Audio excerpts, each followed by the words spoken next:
ഈ വീഡിയോയിലൂടെ എങ്ങനെയാണ് മൊബൈൽ പേ ആപ്ലിക്കേഷൻ രജിസ്റ്റർ ചെയ്ത് കഴിഞ്ഞാൽ എങ്ങനെയാണ് കാർഡിന് നമ്മൾ ആപ്ലിക്കേഷൻ കൊടുക്കേണ്ടത്, കാർഡിന് എങ്ങനെയാണ് റിക്വസ്റ്റ് കൊടുക്കേണ്ടത് എന്നുള്ള ഭാഗമാണ് നമ്മൾ വിവരിക്കാൻ പോകുന്നത്.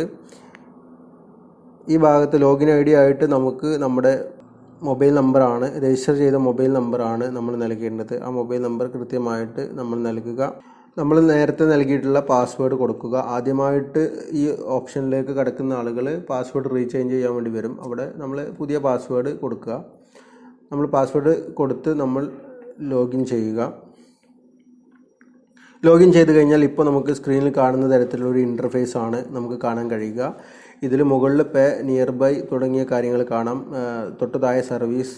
ഇതിന് ഏറ്റവും അടിഭാഗത്ത് ഹോം, ബിസിനസ് എന്ന് പറയുന്ന ഒരു ഓപ്ഷൻ നമുക്ക് കാണാം. ഇതിൽ ബിസിനസ് എന്ന് പറയുന്ന ഓപ്ഷനിൽ നമ്മൾ ക്ലിക്ക് ചെയ്യുക. ബിസിനസ് എന്ന് പറയുന്ന ഓപ്ഷൻ ക്ലിക്ക് ചെയ്ത് കഴിഞ്ഞാൽ നമ്മൾ ജോയിൻ ചെയ്ത ഡേറ്റ്, ടൈം, കാര്യങ്ങളൊക്കെ കാണിക്കും. അതിന് തൊട്ട് താഴെയായിട്ട് ഈ ഒരു പിരമിഡിൻ്റെ ചിഹ്നം കാണാം. പിരമിഡിൻ്റെ ചിഹ്നത്തിൻ്റെ മുകളിൽ മോർ ഏണിങ്സ്, ഒരു നീല കളറിൽ മോർ ഏണിങ്സ് എന്ന് പറയുന്ന ഭാഗം കാണാം. ഈ ഭാഗത്ത് നമ്മൾ ക്ലിക്ക് ചെയ്യുക.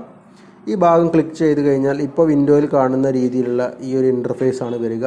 ഇവിടെ നമുക്ക് കാണാം claim your mobile pay card now എന്ന് പറയുന്ന ഒരു ഭാഗം കാണാം. ഈ ഭാഗത്ത് നമ്മൾ ടച്ച് ചെയ്യുക. ഈ ഭാഗം ടച്ച് ചെയ്തുകൊണ്ടാണ് നമ്മൾ കാർഡിന് വേണ്ടി എമൗണ്ട് അടയ്ക്കേണ്ടതും റിക്വസ്റ്റ് കൊടുക്കേണ്ടതും. ഈ ഭാഗത്ത് നമ്മൾ ക്ലിക്ക് ചെയ്ത് കഴിഞ്ഞാൽ നമുക്കിപ്പോൾ കാണുന്ന രീതിയിലൊരു വിൻഡോ ആണ് വരിക. ഒരു മെസ്സേജ് വരും. Card cost 600 rupees including GST എന്ന് പറയുന്ന ഒരു മെസ്സേജ് വരും. ഇവിടെ കൺഫേം എന്ന് പറയുന്ന ഭാഗം ക്ലിക്ക് ചെയ്യുക. ഇപ്പോൾ നമുക്ക് സ്ക്രീനിൽ കാണുന്ന ഒരു വിൻഡോ ആയിരിക്കും വരിക. ഇവിടെ നമുക്ക് പേയ്മെൻറ്റ് ചെയ്യാനുള്ള 2-3 ഓപ്ഷൻസ് ഉണ്ട്. ഒന്ന് UPI ട്രാൻസാക്ഷൻ നടത്താം. അതല്ലെങ്കിൽ നമ്മുടെ ഡെബിറ്റ് കാർഡ് വെച്ചുകൊണ്ട് നമുക്ക് രൂപേ കാർഡ് വെച്ചുകൊണ്ട് നമുക്ക് പേയ്മെൻറ്റ് ചെയ്യാം. രൂപേ കാർഡ് വെച്ചുകൊണ്ട് പേയ്മെൻറ്റ് ചെയ്യുകയാണെങ്കിൽ പ്രത്യേകിച്ച് ട്രാൻസാക്ഷൻ എമൗണ്ടോ മറ്റോ നമുക്ക് അധികം ഡിഡക്റ്റ് ആവുകയില്ല. UPI ആണെങ്കിലും വേറെ എമൗണ്ടോ മറ്റൊന്നും ഡിഡക്റ്റ് ആവുകയില്ല. അപ്പോൾ നമുക്ക് ബാങ്ക് അക്കൗണ്ടിൽ രൂപേ കാർഡാണെങ്കിൽ അത് വെച്ചുകൊണ്ട് ചെയ്യാം. ഇനി രൂപേ കാർഡ് അല്ലെങ്കിൽ മറ്റ് കാർഡുകൾ ഉപയോഗിച്ചുകൊണ്ടും നമുക്ക് ചെയ്യാവുന്ന ഓപ്ഷൻ ഉണ്ട്. ഡെബിറ്റ് കാർഡ്, ക്രെഡിറ്റ് കാർഡ് ഒക്കെ ഉപയോഗിച്ചുകൊണ്ട് നമുക്ക് ട്രാൻസാക്ഷൻ ചെയ്യാം. ഏതായിരുന്നാലും ഞാൻ ഇപ്പോൾ നിങ്ങളോട് വിവരിക്കുന്ന പോകുന്ന ഒരു കാര്യം UPI ട്രാൻസാക്ഷൻ ആണ്. നമ്മൾ ഗൂഗിൾ പേയോ മറ്റോ ഒക്കെ ഉപയോഗിക്കുന്നുണ്ടെങ്കിൽ നമുക്ക് UPI ID ഉണ്ടാകും. ആ ID നമുക്ക് കൊടുത്തുകൊണ്ട് എങ്ങനെ റിക്വസ്റ്റ് കൊടുക്കാം എന്നുള്ളതാണ്. ഇതിൽ UPI, ഡയറക്റ്റ് UPI എന്ന് പറയുന്ന ഈ ഭാഗം ക്ലിക്ക് ചെയ്യുക. അപ്പോൾ UPI അഡ്രസ്സ് ചോദിക്കും. UPI അഡ്രസ്സ് ചോദിക്കുമ്പോൾ UPI അഡ്രസ്സിനെ കുറിച്ച് അറിയാത്ത ആളുകൾക്ക് UPI അഡ്രസ്സ് എടുക്കാനുള്ളൊരു ഓപ്ഷൻ, ഇപ്പോൾ ഗൂഗിൾ പേ ആണെങ്കിൽ ഗൂഗിൾ പേ നമ്മൾ ഓപ്പൺ ചെയ്യുക. ഗൂഗിൾ പേ ഓപ്പൺ ചെയ്ത് കഴിഞ്ഞാൽ നമ്മുടെ പ്രൊഫൈലിൻ്റെ ഒരു ഭാഗം ഉണ്ടാകും. ഈ പ്രൊഫൈലിൻ്റെ ഭാഗം ടച്ച് ചെയ്ത് കഴിഞ്ഞാൽ ഇവിടെ നമുക്ക് കാണാം കൃത്യമായി അതിൻ്റെ UPI ID ഇവിടെ കാണിക്കും. ഈ UPI ID ആണ് നമ്മൾ സെലക്ട് ചെയ്യേണ്ടത്. ആ UPI ID ആണ് നമ്മളിവിടെ കൊടുക്കേണ്ടത്.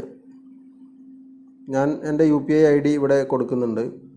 പേ എന്ന് പറയുന്ന ഓപ്ഷനിൽ UPI ID കൊടുത്തുകൊണ്ട് നമ്മൾ പേയ്മെൻറ്റ് പ്രൊസീഡ് ചെയ്ത് കഴിഞ്ഞാൽ പേയ്മെൻറ്റ് പ്രോസസ്സിംഗ് എന്ന് നമുക്ക് കാണാൻ കഴിയും. ഈ ഭാഗം വരുന്ന സമയത്ത് നമ്മൾ ജസ്റ്റ് ഇത് മിനിമൈസ് ചെയ്യുക. ഗൂഗിൾ പേയുടെ ഭാഗത്തേക്ക് നമ്മൾ വീണ്ടും ടച്ച് ചെയ്ത് ഗൂഗിൾ പേയുടെ ഭാഗത്തേക്ക് പോവുക. ഇവിടെ ഗൂഗിൾ പേ ഓപ്പൺ ആക്കി കഴിഞ്ഞാൽ ഇതിൽ ബിസിനസ് ആൻഡ് ബിൽസ് എന്ന് പറയുന്ന ഭാഗത്ത് റാസോർ പേ എന്ന് പറയുന്ന ഒരു ഭാഗത്ത് നമുക്ക് കാണാം. ഈ ഒരു ലെവലിൽ ഈ ബിസിനസ് ആൻഡ് ബിൽസ് എന്ന് പറയുന്ന ഭാഗത്തായിരിക്കും ഇതിൻ്റെ പേയ്മെൻറ്റ് മെസ്സേജ് വന്ന് കിടക്കുന്നുണ്ട്. ഈ ഭാഗത്ത് ക്ലിക്ക് ചെയ്ത് കഴിഞ്ഞാൽ പേ എന്ന് പറയുന്ന ഈ ഓപ്ഷനിൽ നമ്മൾ ഡയൽ ചെയ്യുക. തുടർന്ന് നമ്മുടെ പേയ്മെൻറ്റ് നമ്മൾ പ്രോസസ്സ് ചെയ്യുക. നമ്മുടെ പാസ്വേഡ് കൊടുത്തു കഴിഞ്ഞാൽ പേയ്മെൻറ്റ് സക്സസ്ഫുൾ ആകും. ഇപ്പോൾ ഇത് പേയ്മെൻറ്റ് പ്രോസസ്സിംഗ് എന്നാണ് കാണിച്ചുകൊണ്ടിരിക്കുന്നത്. ഓക്കെ, ഇതിൻ്റെ പേയ്മെൻറ്റ് സക്സസ്ഫുൾ ആയിട്ടുണ്ട്. ഇനി നമ്മൾ മൊബൈൽ പേ ഈ ഭാഗത്തേക്ക് പോയി കഴിഞ്ഞാൽ കൺഗ്രാജുലേഷൻ, പേയ്മെൻറ്റ് സക്സസ്ഫുൾ ഈ ഭാഗം ക്ലിക്ക് ചെയ്ത് കഴിഞ്ഞാൽ ഇപ്പോൾ കാർഡ് അപ്ലൈഡ് എന്ന് നമുക്ക് കാണാൻ കഴിയും.